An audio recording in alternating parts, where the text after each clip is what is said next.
All right, Shalom. First and foremost, I want to give all praises, honor, and glory to Yahweh, Ba'ashem, Yahweh Shai, Ba'ashem, Rakak Wadash. Double honors to the apostles of Great Millstone for teaching and ruling well in the scriptures. And salutations to you, Akim, across the world, pushing this word in truth and in sincerity and with charity. And, this morning I was just meditating and I was actually reading and I found something, real interesting. Something of that falls into the hands of Esau, one of his works, one of his wicked, unrighteous moves.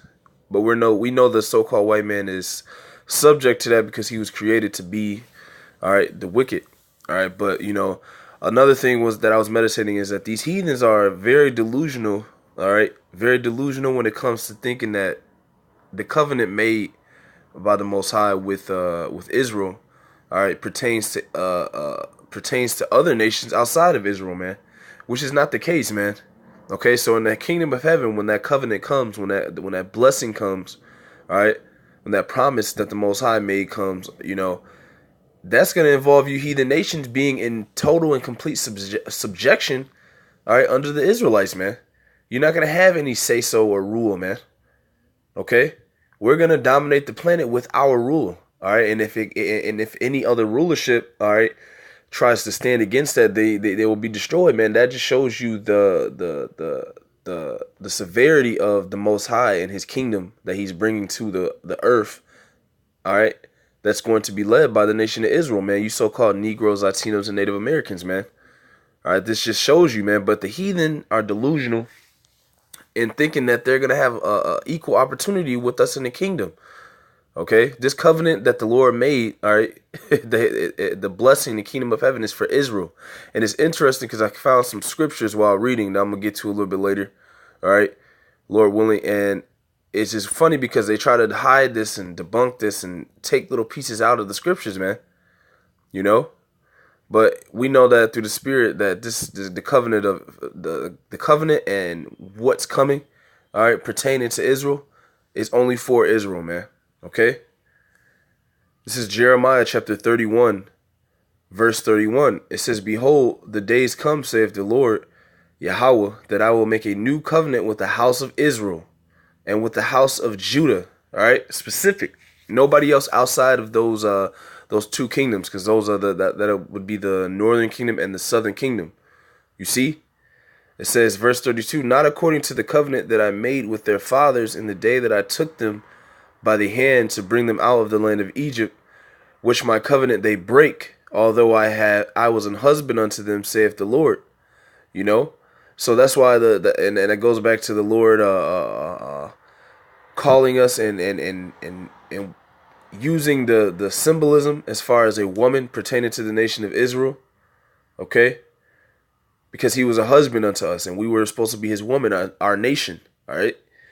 Verse 33, "But this shall be the covenant that I will make with the house of Israel after those days, saith the Lord. I will put my law in their inward parts and write it in their minds." That word heart goes back to the Hebrew word la'ab, which means your mind. And it says, "And will be their power, and they shall be my people." Okay? So that covenant, all right, that everybody expects to receive upon the Lord's return, these other nations expect to be a part of it, man. And that's not going to be, you see? Because the Lord only chose Israel, man.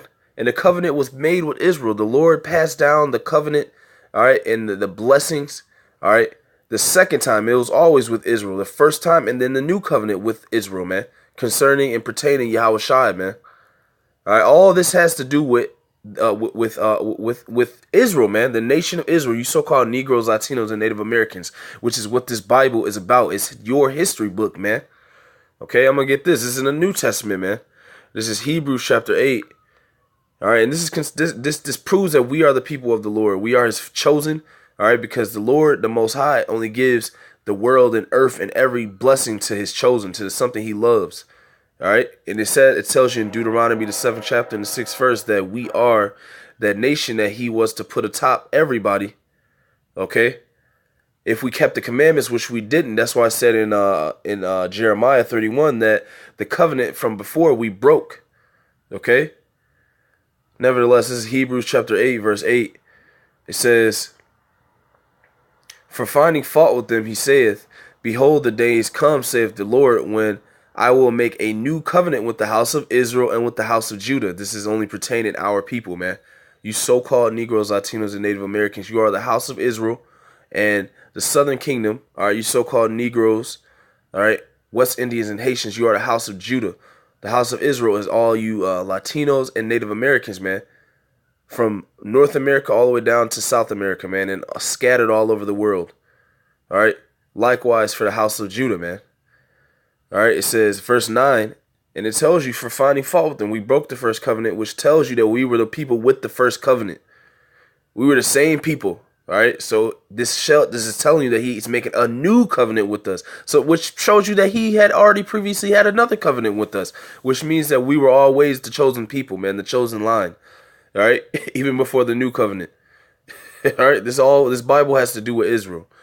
All right, verse 9, it says, Not according to the covenant that I made with their fathers in the day when I took them by the hand to lead them out of the land of Egypt, because they continue not in my covenant. See, and I regarded them not, saith the Lord. So the covenant was always for Israel, the new one and the old one, man. Okay. Verse 10, For this is the covenant that I will make with the house of Israel after those days, saith the Lord. I will put my laws into their mind and write them in their hearts, and I will be to them a power, and they shall be to me a people. All right, it's just telling you the same thing that Jeremiah, the 31st chapter, told you, man, which tells you that the old covenant was spoken of, or the new covenant was spoken of in the Old Testament, man, because we had broke the first covenant with the Most High, which is why He let us know that twice, man. All right, but nevertheless, this covenant only has to do with Israel, no other nation, man. And this is why the world and the heathens they're perplexed, they're confounded, because they know and realize, even though they're in denial, that this isn't for them, man. You're in your glory. This is it for you. Okay, we've had nothing, man. All right, and this is funny. This is something weird I found this morning. I was reading. This proves it again, man. And this is something this is something Esau had to get rid of, man, because it's too straight to the point. This is Sirach chapter 44. This is Sirach chapter 44, verse, I'm going to start at 19. Actually, I'm going to start at 17. It says, Noah was found perfect and righteous in the time of wrath. He was taken in exchange for the world. Therefore he was left as a remnant unto the earth when the flood came. An everlasting covenant was made with him, that all flesh should perish no more by the flood. Verse 19. All right, and this liking for man, all right, this love for man from the Most High, all right, it was passed from Noah all the way down to Abraham, man. That same exact love, the Most High Yahweh, is real specific in who He loves, man. Okay, and he happened to chose Abram after Noah. Okay, this is Sirach 44:19. It says, Abraham was a great father of many people. In glory was there none like unto him, who kept the law of the Most High and was in covenant with him. All right, that's a key word there. Pay attention closely, man. He established the covenant in His flesh. And when he was proved, he was found faithful, because a lot of people, that come from Abraham, Ishmael, right? And any of the nations outside of Abraham, his brothers, all right? Any of those nations, any other nations of the other seeds of Noah, okay? You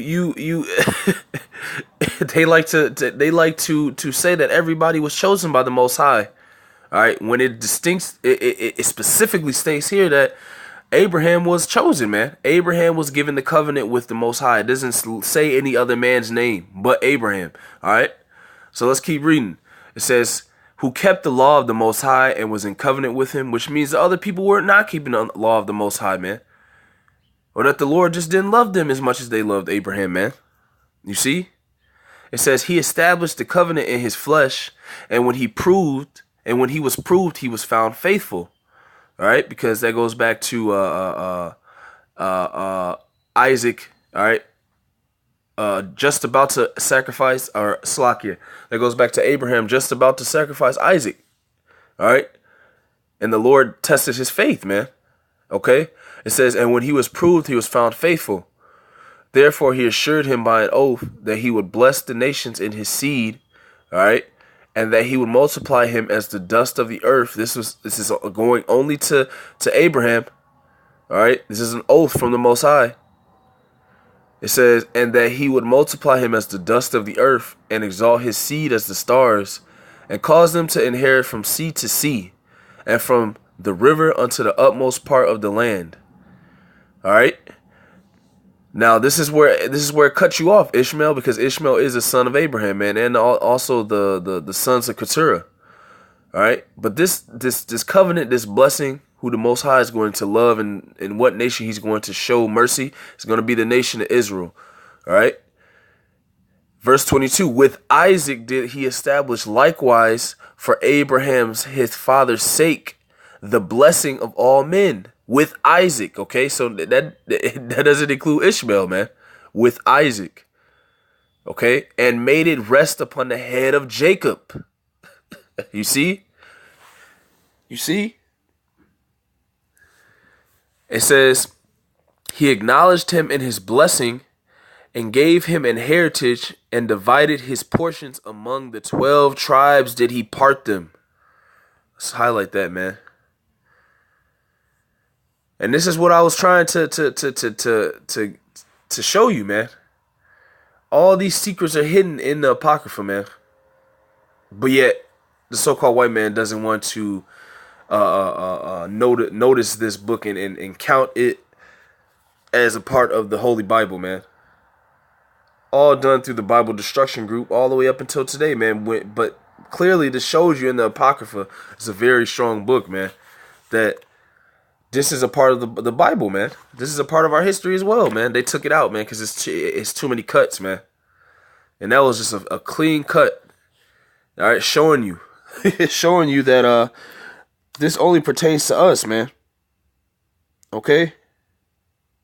Only us. All right? So, that's pretty much it. That was straight to the point. Lord willing, this was edifying. I want to give all praises, honor, and glory to Yahweh, Ba'ashem Yahushai, Ba'ashem Rakakwadash. Double honors to the apostles of Great Millstone for teaching and ruling well in the scriptures. Also, salutations to Akim across the world, pushing his word in truth and in sincerity and with charity. Shalom and Abad Babal.